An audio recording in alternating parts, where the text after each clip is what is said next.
Hello, everyone, and welcome to our Week 8 session, Chapter 16 of our International Business course featuring the European Union.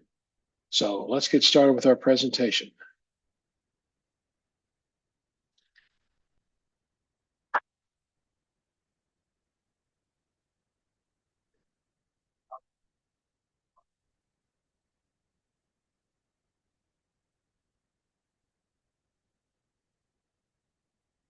This session focuses on Chapter 16 of your textbook, International Business, which is all about the European Union.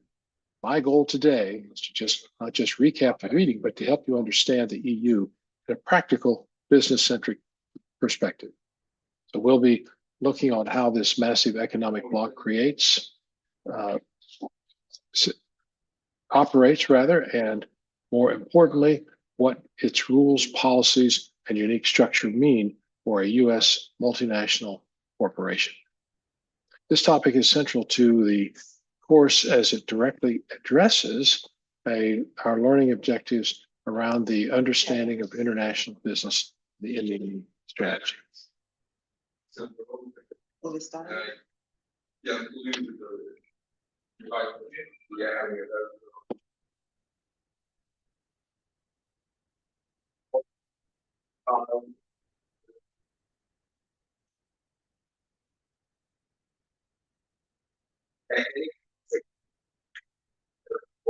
Here's our roadmap for the next hour. We will build our understanding of the EU in a structured way. First, we'll quickly review the historical context. Understanding the why behind the EU is crucial. Then we'll demystify its complex. Thank you.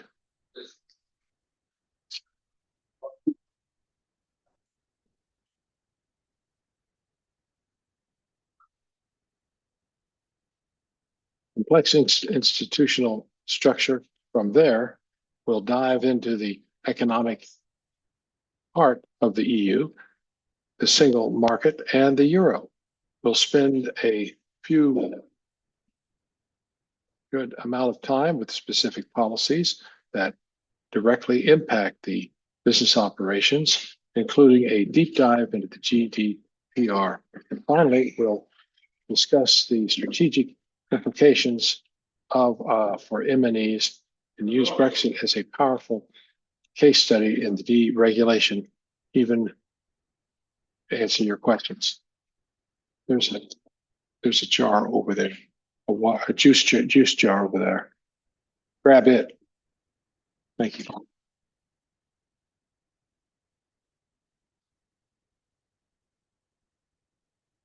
All right.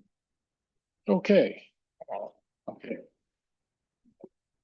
Before we get into the details, let's address the fundamental question as to why this is important to you. As a future business leaders, you will inevitably interact with the EU in some capacity as the world's largest single market.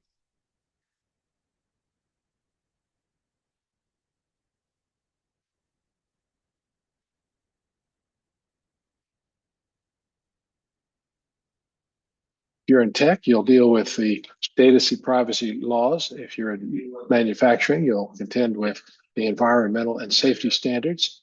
And think about Apple and Google. They've faced massive EU fines and regulatory scrutiny. On the flip side, the European companies are major investors here. Just look at the German automakers and plants across the US.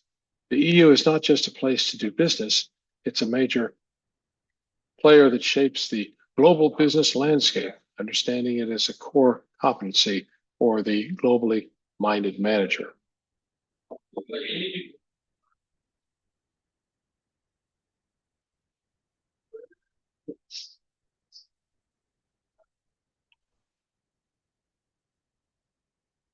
Okay. It's not bad. Yeah, of course, but it's actually possible. Here we're showing the origins of the EU.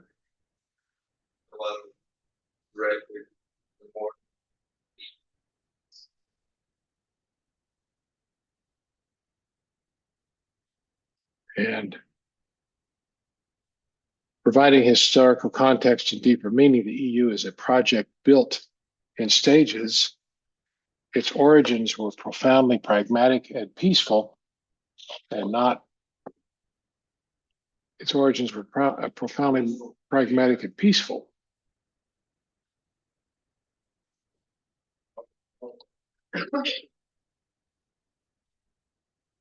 The European Coal and Steel Community, ECSC, in 1951, was founded by its 6 nations to make war between them not only unthinkable, but also materially impossible.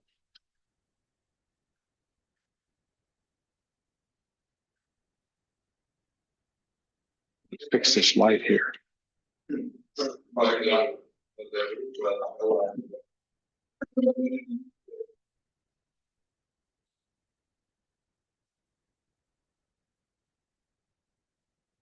Up here. Yeah. Okay. Yeah, definitely it's better. No, but actually the job is I would say most easy. The job exactly. But it's hard to get it. Really hard to get it. Not only make it unthinkable, but virtually impossible. And by controlling the raw materials of war, coal and steel, they created an economic interdependence. This idea was so successful it led to the Treaty of Rome and the European Economic Community, EEC. The EEC's goal was a common market. It was the single European Act of the 80s that really kickstarted the single market project we know today by removing the thousands of technical barriers. And of course, the Treaty of Maastricht created the EU and paved the way for the single currency. This gradual evolution explains why the EU is a unique blend of economics and political integration.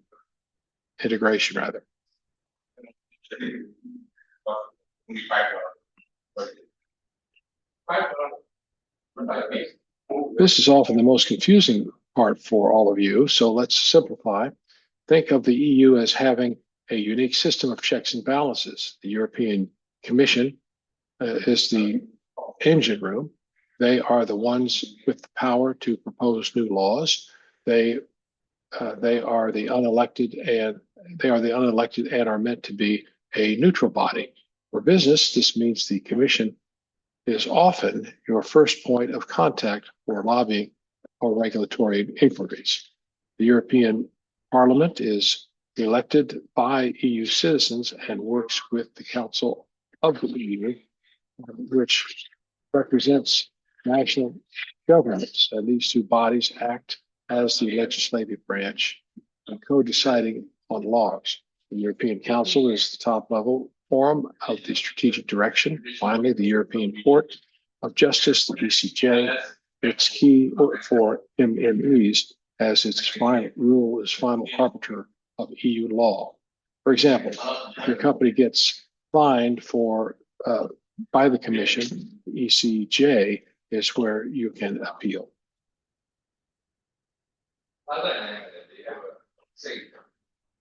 The single market is the crown jewel of the EU project and the most significant opportunity for business. It goes far beyond the simple free trade area, and it just removes which just removes tariffs.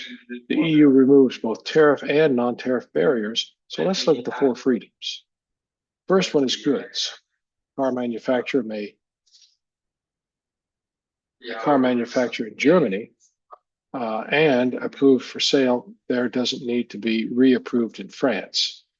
This standardizes products and simplifies logistics. Services. A Spanish accounting firm can offer services to a client in Ireland without needing a separate license. This opens up a huge market. Capital. A U.S. company can set up headquarters in Luxembourg and easily transfer funds to its subsidiaries in Poland or Portugal.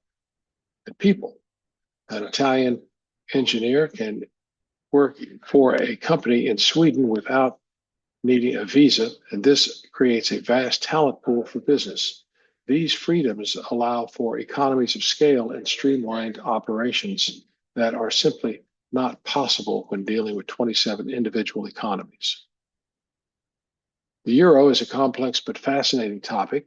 Its key top benefit for business is the elimination of transaction costs and exchange rate risk. Imagine a US company selling products in France, Germany, and Italy before the euro. They had to manage 3 different currencies, 3 different accounts, and the risk of that the exchange rates would fluctuate. With the euro, all of that disappears. It also creates a price transparency. You can easily compare the price of a product in Spain and the price of the same product in Belgium. This fosters competition. However, from a macro perspective, the euro is a disadvantage for some countries, like Greece, for example, could devalue its currency during its debt crisis and make its exports cheaper because it was locked into the euro. This one-size-fits-all approach to monetary policy is the main disadvantage. The EU is more than just a market. It's a powerful regulatory body. Its competition policy is notoriously tough. You've heard of companies like Google, Apple, and Microsoft being fined billions of dollars by the EU for things like funding their services or abusing their market dominance. This shows that the EU is a significant risk factor for large dominant companies. For trade policy, like the EU negotiates as one. This gives it an immense leverage, which is why it's such a strong force in the WTO. And finally, the EU's social and environmental policies are often stricter than those of the US. For example, they are pioneers in environmental regulations, and their consumer protection laws are very strong. And this takes a deeper look at one of the most important regulations in recent history, GDPR. Emphasizing the global and ethical complications of GDPR. GDPR is a perfect case of study for our course. It was enacted in Europe, but its impact is felt around the globe. Why? Well, because the law states that any company, regardless of where it is based, that process the personal data of an EU citizen must comply. This means that a small startup in California that has just 1 or 2 European customers must follow GDPR. And this forces companies to think about data security, privacy, and consent on a whole new level. It's not just a legal issue, it's an ethical one. It has pushed data protection to the top of the agenda for companies worldwide and demonstrates how an EU regulation can set global standards. It's a great example of a legal political challenge that has significant and ethical strategic implications. Using a real world event might highlight political risk. Brexit is a fascinating and at times painful case study in reversing economic integration. The Leave campaign was driven by a mix of political, social, and economic factors, but the result was a massive shock to the business world. For M&Es, it created immediate challenges. Supply chains that were seamlessly integrated now faced new customs checks and paperwork, adding cost and time. UK-based financial firms, for example, lost their passporting rights to sell their services across the EU. The long-term challenge is regulatory divergence. The UK is now free to create its own rules, which means companies may have to manage 2 different sets of regulations, one for the UK and one for the EU. This is a stark reminder of the political risks inherent in international business. Prompting students to apply strategic thinking. This is where this would come in. This slide brings it all together. Once you understand the EU's structure, you have to decide on a strategy. You treat the EU as one big market or as 27 Small markets, centralized strategy. This is efficient and takes full advantage of the single world market, the single market. Companies like IKEA and Coca-Cola often use this for their core products, but it can ignore cultural nuances. National strategy. This is one more expensive, but allows for greater cultural sensitivity. A food company, for example, might have it to adapt its products to local tastes. Hybrid strategy could mean that this is a most common approach. A company might have a centralized manufacturing hub in Germany to leverage economics of scale, but a localized marketing department in France to appeal to the unique consumer culture there. So let's discuss this. I want to hear your thoughts through your assignments. If you were a senior manager at a US tech company like Netflix or Uber, which strategy would you pursue for the EU market, and what are the trade-offs? So let's summarize our key takeaways from today. The EU is not just a collection of countries.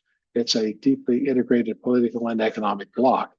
Its single market, backed by the four freedoms, provides immense opportunities for business. However, it's not a simple environment. You have to understand its complex governance, its powerful regulatory policies like GDPR, and the political risks that can lead to events like Brexit.